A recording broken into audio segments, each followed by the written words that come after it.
Hello friends, welcome to my channel. Again, as this is my clothing channel, which you all know.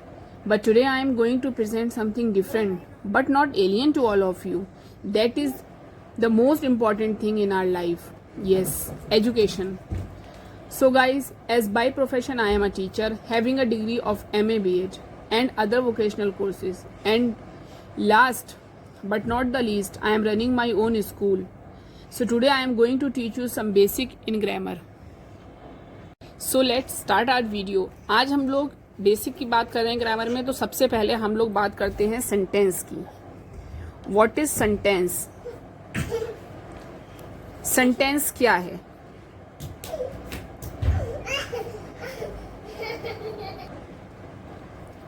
What is sentence? Sentence क्या है? वाक्य क्या है? जो हम लोग बोलते हैं वो सेंटेंस है, जिसका कोई मीनिंग होता है. अगर मैं यहाँ पे लिखूंगी इज गर्ल आ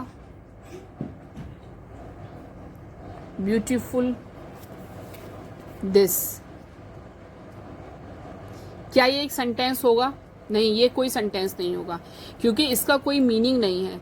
जिस वाक्य का कोई मीनिंग नहीं निकलता है वो सेंटेंस नहीं होता है. सेंटेंस होगा this is a beautiful girl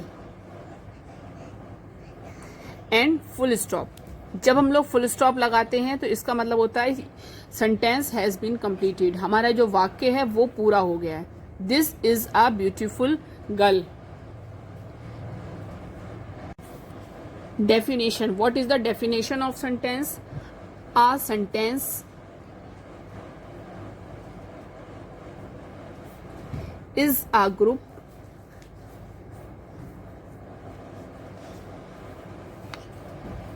of words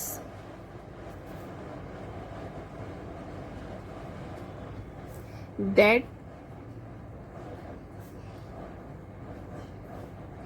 makes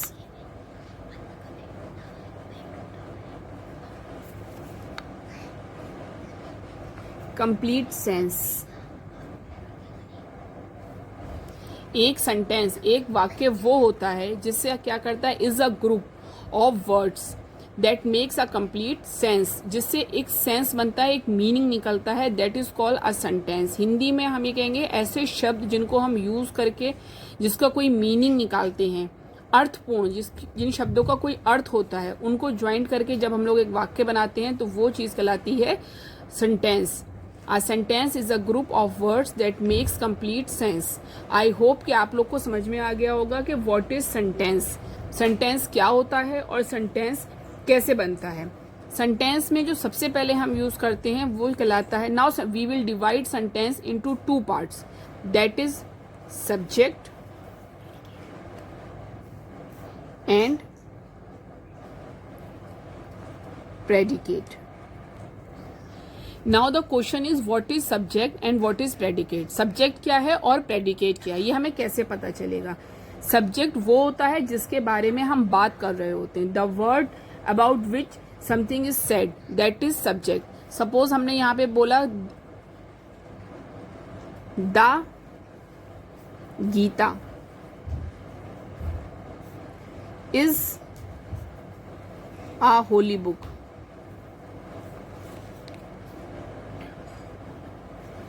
तो हम यहाँ बात कर रहे हैं गीता के बारे में. द गीता क्या बात कर रहे हैं, कैसी बुक है? वो एक होली बुक है. तो जो गीता है जिसके बारे में हम बात कर रहे हैं दैट इज सब्जेक्ट, एंड जो रिमेनिंग पार्ट है हमारा that is called predicate. This is the difference between subject and the predicate. Subject हमारा वो होता है the word about which something is said, and predicate वो होता है the word which tells something about the subject. जो predicate होता है वो हमें सब्जेक्ट के ही बारे में कुछ बताता है. जैसे कि हमें यहाँ नहीं पता इज अ होली बुक, कौन सी होली बुक है, लेकिन यहाँ हमें पता चल गया गीता. तो गीता और इज अ होली बुक एक दूसरे से रिलेटेड हैं, और इसी से मिलके हमारा सेंटेंस बनता है, सब्जेक्ट एंड प्रेडिकेट से मिलके. मैं एक दो सेंटेंसेस और लिखती हूँ जिससे आपको ये क्लियर हो जाएगा.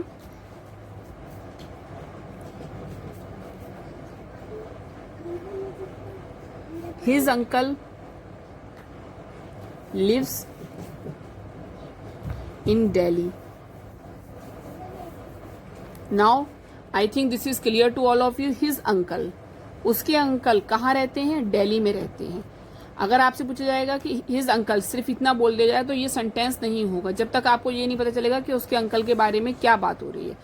जब हम ये बोलेंगे लिव्स इन दिल्ली, तब हमें पता चलेगा हम क्या बात कर रहे हैं कि उसके अंकल दिल्ली में रहते हैं। या अगर हम सिर्फ ये बोल देंगे लिव्स इन दिल्ली, तो आपको ये नहीं पता चलेगा कि कौन दिल्ली में रहता है। यहाँ हमें बोलना पड़ेगा हिज अंकल, उसके अंकल जो है वो दिल्ली में रहते हैं। तो ये दोनों चीजें एक दूसरे से रिलेटेड हैं, और जब तक इन दोनों को ज्वाइन नहीं करा जाएगा हमारा सेंटेंस कंप्लीट नहीं होगा। तो sentence is a part of meaningful, sentence is a collection of meaningful word, and this is divided into two parts, subject and predicate. आज के लिए मैंने आपको इतना ही एक्सप्लेन किया है। टॉपिक को अगर हम लोग ब्रीफ में रखें और उसको अच्छे से डिस्क्राइब करें तो आप लोग को समझ में आएगा। आई होप कि आपके समझ में आया होगा कि व्हाट इज सेंटेंस, सेंटेंस के कौन से पार्ट्स होते हैं। इसमें अभी काफ़ी कुछ है कि सब्जेक्ट में भी हमारे कई पार्ट्स होते हैं और प्रेडिकेट्स में भी पार्ट होते हैं, लेकिन मैं अभी इतना ही रखती हूँ और मैं कुछ एक्सरसाइज, आपको एक एक्सरसाइज देती हूँ, आप लोग उसको कोशिश कीजिए कि सॉल्व करें, और चाहें तो आप मुझे उसे कमेंट बॉक्स में बता भी सकते हैं, जिससे मुझे पता भी चलेगा कि आप लोगों ने मेरी वीडियो को लाइक किया है, उसे देखा है और अच्छा लगेगा मुझे। तो मैं आपको एक एक्सरसाइज देती हूँ और आप लोग उसको सॉल्व करने की कोशिश कीजिएगा। This exercise is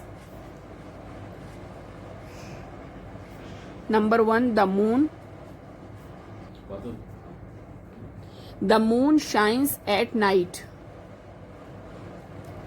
Number 1. Number 2,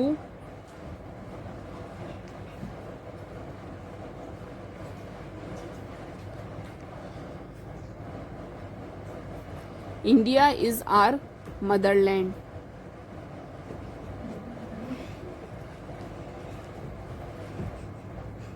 Number 3, the dog barks at night. Number 4, trees gives us oxygen.